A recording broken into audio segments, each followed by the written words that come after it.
I'd like to call the special call meeting of the Texarkana, Arkansas Board of Directors to order. At this time, we'll have the roll call. Director Keating? Here. Teeters? Here. Harris? Here. Hollibush? Here. Odom? Here. Brown? Here. And Director Minor is absent. Okay. At this time, we'll stand for the invocation and the pledge of allegiance. Father, thank you for this day and all the blessings that you've given us, and thank you for our city, and thank you for all the citizens, and thank you for all of us who volunteer and commit our time to the city and be with us as we make decisions for the city. For it's in Christ's name we pray. Amen. Amen. I pledge allegiance to the flag of the United States of America and to the republic for which it stands, one nation, under God, indivisible, with liberty and justice for all. You may be seated. At this time, the special meeting is called to consider one item on the agenda, and is to adopt an ordinance approving the Section 108 loan agreement with the U.S. Department of Housing and Urban Development for the rehabilitation of One Legion Drive, which is presented by Assistant Public Works Director Tracy Lee and Jim Fowler with the Rose Law Firm. This ordinance, if approved tonight, actually has an application request for an emergency clause. So at this time, Tracy, we'll just dive right into this. Good afternoon, Mayor Brown, Board of Directors, Dr. Haskins. I just want to give a brief reason as to why we started down this journey, to remind everybody why we're applying for this Section 108, and then we're going to let Jim come up and present the financial side of it. That building has been dormant for at least 20, or longer than that, but since we've had it, we got it in 2013, and it's been dormant ever since. The building is continuing to become dilapidated, and if we don't improve it, we're gonna have to demolish it. That's $400 and some thousand that the city would have to pay out of their own pocket that we do not have.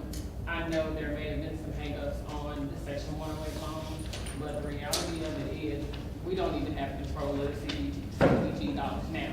And that's where you will be paying for that loan out of. We did go ahead and do some of the requests that HUD asked us to do, and that's to do another environmental study and update the phase 2. There was no need to update that phase 2 because the findings in the phase 1 were not enough to cause any harm. Everything in there is not friable as it relates to asbestos, and I want to remind everybody of that. The city has no intention of going in there disturbing it, and as long as we don't disturb it, it's not going to be a health issue for anyone.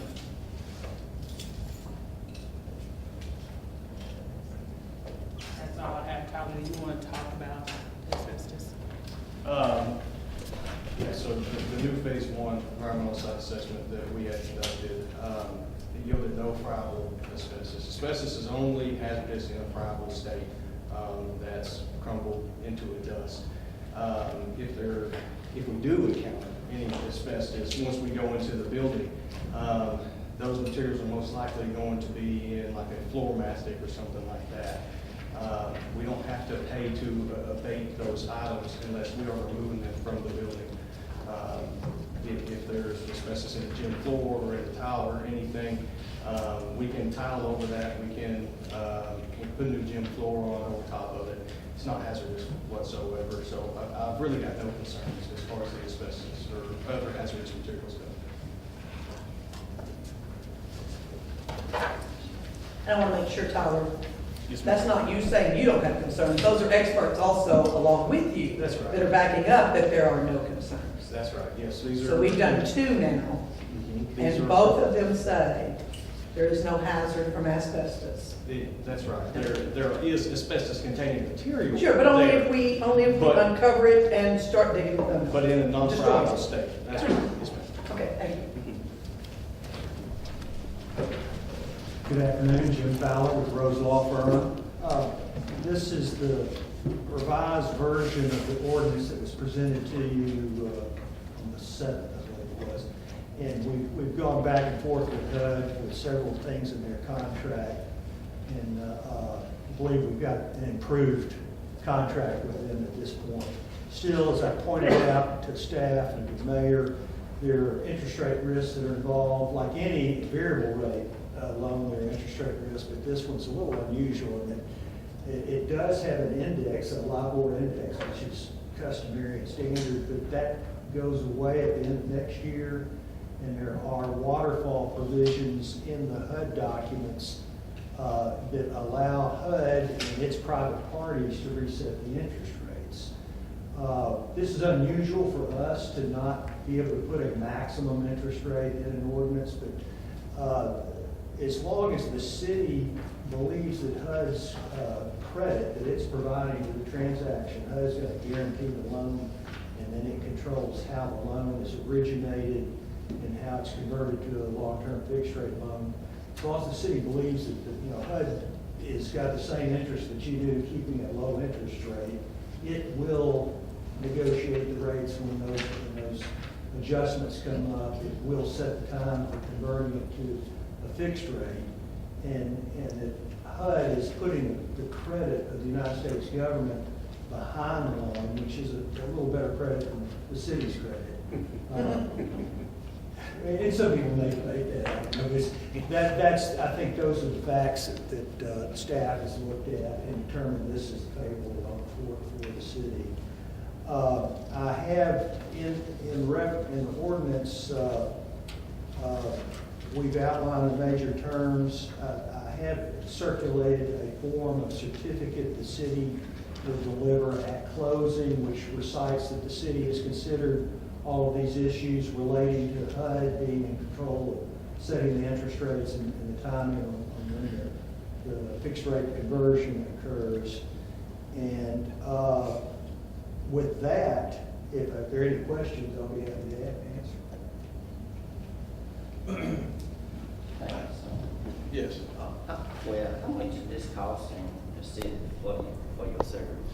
$9,000. Okay, and where is this money? I guess I need to ask somebody, where is this money coming out? It's not coming out of the loan, but it is coming out of our CDBG grant for public facilities. Okay.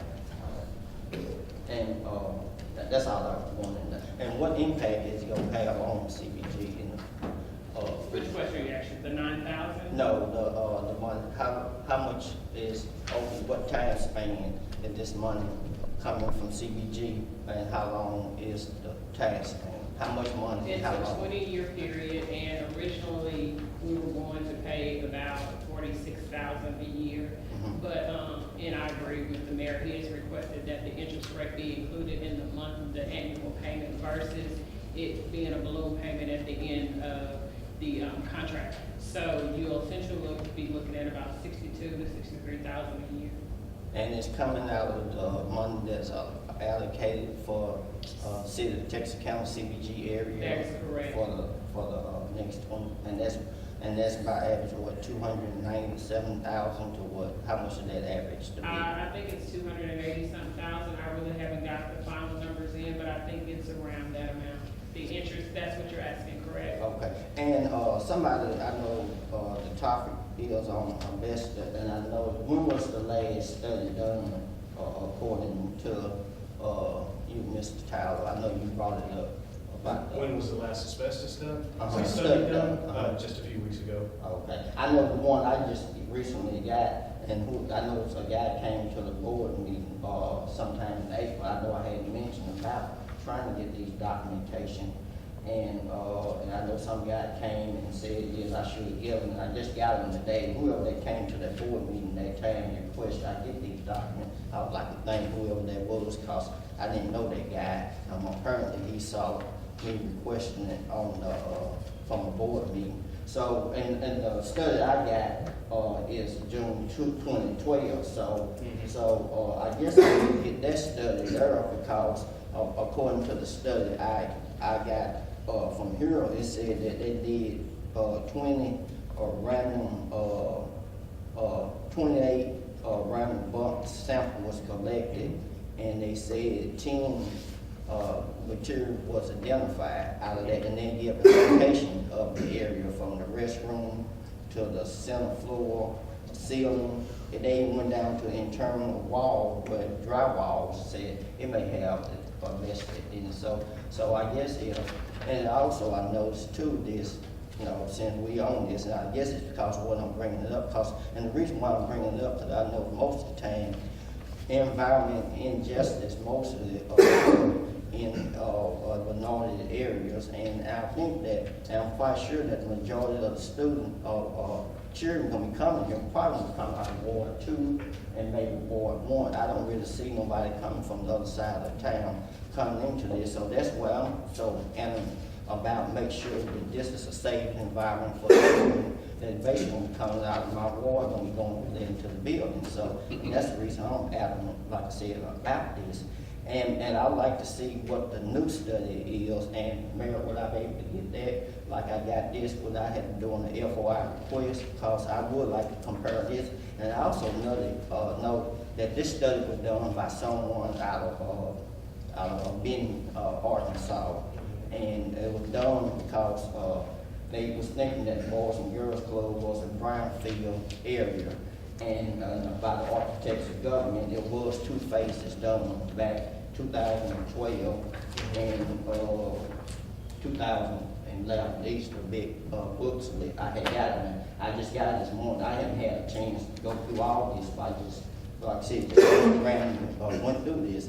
And it basically says that now you got the, and also stated, I read in there, that you plan on doing some type of regeneration, that you're gonna have to let the AEQs notice them, or you plan on doing some type of evaluation for this building based on that. Are the city planning on doing that and requiring that, let the AEQ that they plan on doing some work on this building? Yes, absolutely. We're required to do that. If you see that other that first environmental site assessment as precedence, it doesn't matter. I'm taking both of those site assessments into account during construction. So I'm gonna take what both say. But even the first one, they're non-friable materials. There's absolutely, you can walk in that building right now and there's no hazard to anyone. Asbestos material containing wise. But when someone it's only getting that- hazardous in a friable state. It's only hazardous if you go in there and start crumbling up all the materials in there. That is the only way that it is hazardous. And these are environmental engineer professionals. They deal with the asbestos every day. Whether I agree or disagree with Joe about the crumbling up, that's maybe here or there. But like I said, I would like to make sure that, and then when you give out bids for this, is you gonna give some type of detail as to what area? Because I'm just saying, for one, like the ceilings, it's saying maybe possible 2 to 3%, but ceiling texture material. So if someone go in there and they don't disturb the ceiling texture material, I understand you're saying that may not be the issue. But if they go in there and disturb that, then that's become an issue. But then you also say you gotta get a qualified person in the first part to even go in there and try to remove this. So, and I noticed that has not really been taken into account, but from what I'm hearing, what you stating, that you plan on leaving all the best issues alone, and there won't be an issue because whoever goes in and redoes the buildings, it's not gonna be an issue. That's what I'm taking, what you. It's the asbestos has been considered, and anything we may run into was included in the estimate. If the roof has to, and ADEQ has already been contacted. They're aware of this. In fact, they help with the environmental site assessment. So they're very aware of this, and there has been no issue with ADEQ come up. But that cost for any abatement that needs to be done is included in that original estimate. Okay. I have no concerns about abating any asbestos we come in contact with. Anything that's in the flooring is very easily dealt with. Anything that's in the roof, we're gonna have to do a lot of roof work anyways. So those items will be removed by a licensed contractor through ADEQ, and asbestos demolition contractor through ADEQ. So every contractor will be licensed. There will be professional plans, professional architect plans drawn up. There will be an entire spec book that states how to deal with the asbestos if you come across it. Every one of those precautions will be accounted for. Okay, well, like I say, I just want to make sure that this building's gonna be up to standard for children. I don't want to do it any other way. Children that come out of my ward, going into that, I don't want them to be in into any danger. Like I said, I know how when it comes to injustice for the environment, especially when it comes to people that look like me, how the government counts sometimes looks the other way. So I would never endanger anyone, children, or adults. Any other questions? I just have a couple of clarifications, Mr. Fowler, just so that we're all on the same page, because, you know, this is my line of work, but this is something that, you know, I'm not accustomed to, especially when I wouldn't call it a confusing document, but I just want to make sure we as a city, make sure that we're doing what we need to do and that we don't miss anything as we go forward. So when we get into the ordinance and we change the collateral on the ordinance from the actual Boys and Girls Club to the grant funds and to the city's refuge account, is it or is it not that we will have to freeze those accounts? I'm reading contradictory things in these documents to where we're only supposed to freeze the payment amounts. So in other words, when you go into any financial institution and you put up money as collateral, that money is frozen in that account until that loan is paid back, or on the basis of pay down what the loan balance is. So if you borrow $1,000 and go in tomorrow and pay $100 on it, then $900 is frozen, that 100 is released. So by us freezing these documents, I want to make sure that we all understand this as a city, and especially Tracy and them understand it, is do you understand that we are supposed to freeze the 885, or are we supposed to only freeze, I've read in here where we're only supposed to freeze and have available what the payment amount is? I mean, that's just not making any sense to me. It's not jiving with me. Yeah, you only have to freeze the CDBG monies, the amount of the payment. HUD does have the right to freeze all of them. Right. Of the CDBG. But this is not, I mean, it says it one But- place and then three other places The it refuge mentions account. only what the payment amount is. So I want to make sure that we're not, you know, getting into something and pledging something that we intend to use and use it, knowing that we violated the contract. We don't want to do that. So I just want to make sure that we're all clear. And the refuge account, all you have to do with that is covenant that you will charge at least $90,000 a year in sanitation fees. Gotcha. Uh, I just want to clarify that and make sure that we're on the same page. No, as good- to- good question. I'm not accustomed to that, to do it, but that's, you know, again, that's the government for you. When would you anticipate, because I read this kind of conflicting too, when will we get to the conversion rate? We don't know that. Now, historically, HUD is, what the process is, HUD gathers up this loan along with others all over the country, and it's something, generally, when they gather it up, something just short of $700 million, they will pool them and do what's called securitizing. And historically, it's been about every 3 or 4 years. But they wait, it depends on how many of these loans they originate and when they get to that critical mass for selling them in the capital markets. So I see on your in your memo that you sent me, on the pre-conversion variable rates, we're going to be, once this money is disbursed, we're only good till May of 2020. That's going to be the first anticipated rate increase. And me personally, and just for the board's knowledge, I'm not really concerned about the rate going astronomical. The rate is not an issue.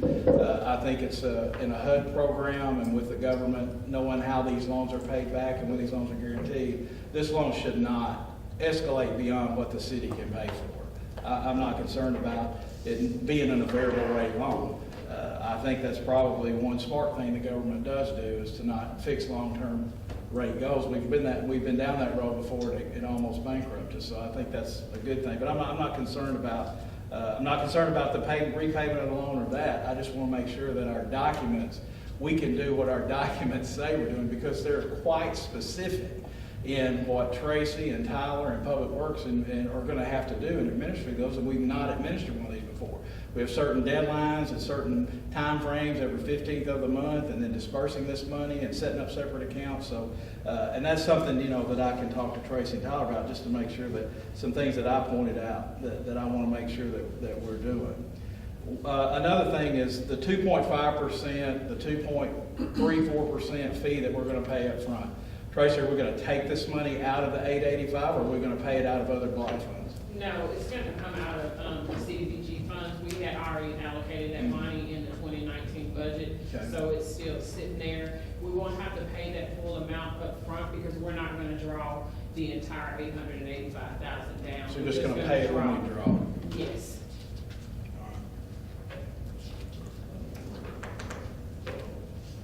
And once, the other thing I didn't like, and I guess we're not ever gonna get that fixed, is that, if we anticipate the city doing very well, but once we lock in on the conversion date, we're stuck till 29. We would not be able to prepay this loan, and I don't like associating loans without, if you win the lottery, you ought to be able to go pay everything off. In this particular case, we would not be able to. There's no prepayment penalty once we lock in on the conversion rate till 2029, so that's something we would just have to deal with. That they do provide for a defeasance, which Yeah, it's so- like in your municipal bond issues, you generally have a lockout period, but you can defease the bond issue by funding an escrow that would pay the principal and interest up to that call. Well, and I can understand the federal government doing that, because if they are anticipating this interest over 20 years, and we choose to have this wonderful windfall of paying 5, we just cost them a ton of money. So they're trying to look at the end result as well, and not lose their appropriated income through interest that they had banked on. Because that's also how they fund this section. Exactly. Because the interest they use off these loans, then they can use to make other loans. And if everybody pays it early, they don't have these extra funds to use. But it's not advantageous to us that borrow it, because we're in a sense True. paying 10 years worth of interest that we could be out of if we had the money locked away to pay it off. True. So Except But they're unfortunately, giving we're us a borrowing from very, them. They're not borrowing from they're us. giving us a very low interest rate. They are giving us a very Uh-huh. interest. I think one of the beautiful things about this loan, quite frankly, is that it's not costing the local taxpayers one dime. And I think that sometimes that's not talked about enough. We're taking a federal subsidy, if you will, taking the funds that they're giving us and giving it right back to them. I mean, to me, it's a pretty darn good deal.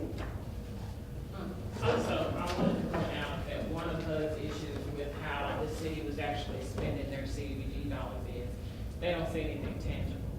For years, we have spent money on demolishing structures, doing patchwork on roads, which is, we can only afford when we do roads, is to have our guys overlaid. And then we're right back next year in the same situation.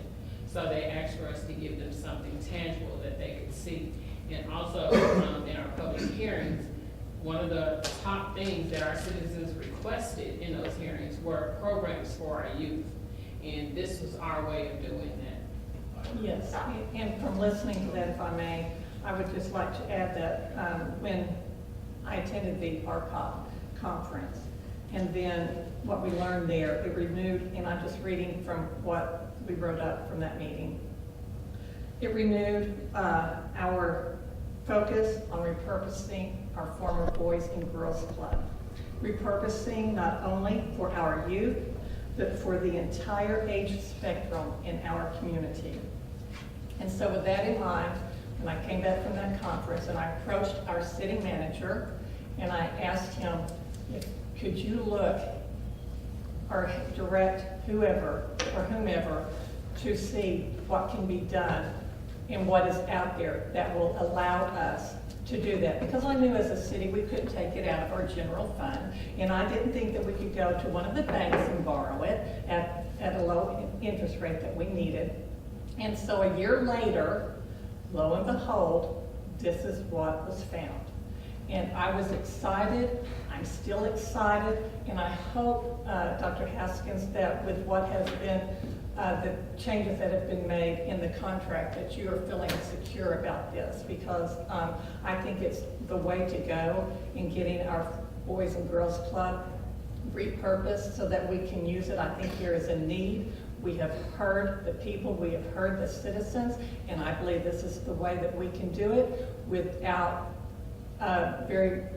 putting us at very much of a disadvantage. Of course, there is some risk in anything, but if you're the type of person that doesn't want to take risk, then that's just the type of person you are. We don't want to take too much risk, but we want to do this right, we want to do it safely, and we want to be able to bring that former Boys and Girls Club up to a standard that we can be proud of. I agree totally, and I think this is stepping on new ground for the city, and this is something that's available, and there will be other opportunities that are available, and we can all learn together how this process works. This has not been a simple process. So, this is something that we can take advantage of in the future if we learn how to do it, we do it right. And that's one thing, when I've spent so much time just in the documents, is I want to make sure that we do it right, because you're only going to get one shot. But I do think this is something that we need to do. And, Remember, yes. I just wanted to add one thing. I want to touch on the doing it right and being professional. I want to commend our staff and legal counsel. You have looked at everything possible. It might be impossible to know everything that's going to happen, but you have anticipated what may happen. You've used your expertise, and you've reached other people with expertise. And I, for one, want to say thank you for everything that you've done. And I know for a fact that it didn't matter if this building was in Ward 1, 2, 3, 4, or 5. A child is a child. And you would do whatever it takes to make this place right, and you would never put a child in harm's way.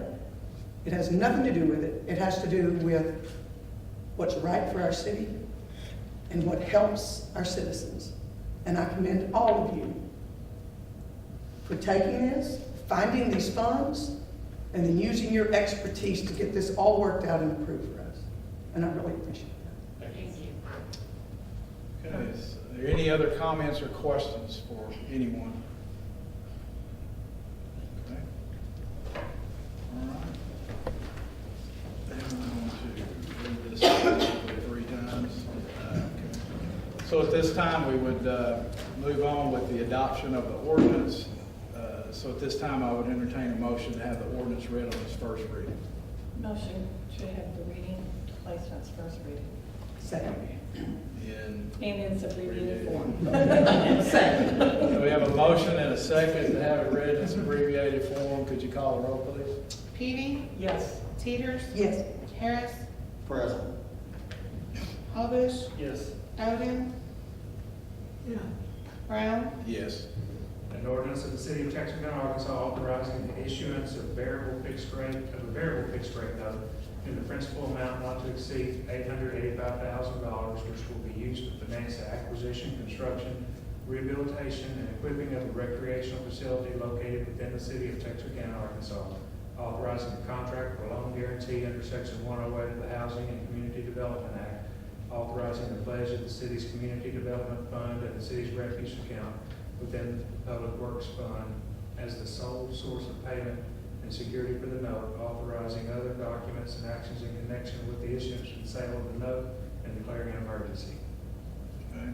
The ordinance has been read in its abbreviated form on the first reading. Do I hear a motion to have it read on the second reading? So moved in abbreviated form. Second. Let's have a motion and a second to have it read on its second reading. Could you call the roll, please? Peavy, Yes. Teeters, Yes. Harris, Present. Hollowbush, Yes. Oden, Yes. Brown, Yes. An ordinance of the city of Texarkana, Arkansas, authorizing the issuance of a variable fixed rate note in the principal amount not to exceed $885,000, which will be used to finance the acquisition, construction, rehabilitation, and equipping of a recreational facility located within the city of Texarkana, Arkansas. Authorizing a contract for loan guarantee under Section 108 of the Housing and Community Development Act. Authorizing the pledge of the city's Community Development Fund and the city's refuge account within the Public Works Fund as the sole source of payment and security for the note. Authorizing other documents and actions in connection with the issuance and sale of the note, and declaring an emergency. Okay, the ordinance has been read on its second reading. Do I hear a motion to have it read on its third and final reading? Motion for a third reading in abbreviated form? Second. Have a motion and a second to have the ordinance read on its third and final reading tonight. Could you call the roll, please, Heather? Minor? Here. Yes. Peavy? Yes. Teeters? Yes. Harris? Present. Olavish? Yes. Oden? Yes. Brown? Yes. An ordinance of the city of Texarkana, Arkansas, authorizing the issuance of a variable fixed rate note in the principal amount not to exceed $885,000, which will be used to finance the acquisition, construction, rehabilitation, and equipping of a recreational facility located within the city of Texarkana, Arkansas, authorizing the contract for the loan guarantee under section 108 of the Housing and Community Development Act, authorizing the pledge of the city's community development fund and the city's refuse account within the public works fund as the sole source of payment and security for the note, authorizing other documents and actions in connection with the issuance and sale of the note and declaring an emergency. Okay, the ordinance has been read on its third and final reading tonight. Do I hear a motion to adopt? Motion to adopt. Second. So I have a motion and a second to adopt. Prior to the board voting, is there anyone in the audience that wishes to address the board prior to us voting? Okay, seeing none, could you call the roll, please? Minor? Yes. Peavy? Yes. Teeters? Yes. Harris? Present. Olavish? Yes. Oden? Yes. Brown? Yes. So the ordinance passes. This ordinance is also has an attachment to it with a emergency clause. Do I hear a motion to approve an emergency clause? So moved, sir. Okay, have a second? Second. So we have a motion and a second to approve an emergency clause. Any discussion? If not, could you call the roll, please? Minor? Yes. Peavy? Yes. Teeters? Yes. Harris? Present. Olavish? Yes. Oden? Yes. Brown? Yes. So the emergency clause passes and the ordinance is passed. Okay? Anything else come before the board at this time? If not, I would entertain a motion to adjourn. Motion to adjourn. Okay. Second. Okay, could you call the roll, please? Minor? Yes. Peavy? Yes. Teeters? Yes. Harris? Yes. Olavish? Yes. Oden? Yeah. Brown? Yes. So we're adjourned. Short meeting, Ms. Minor.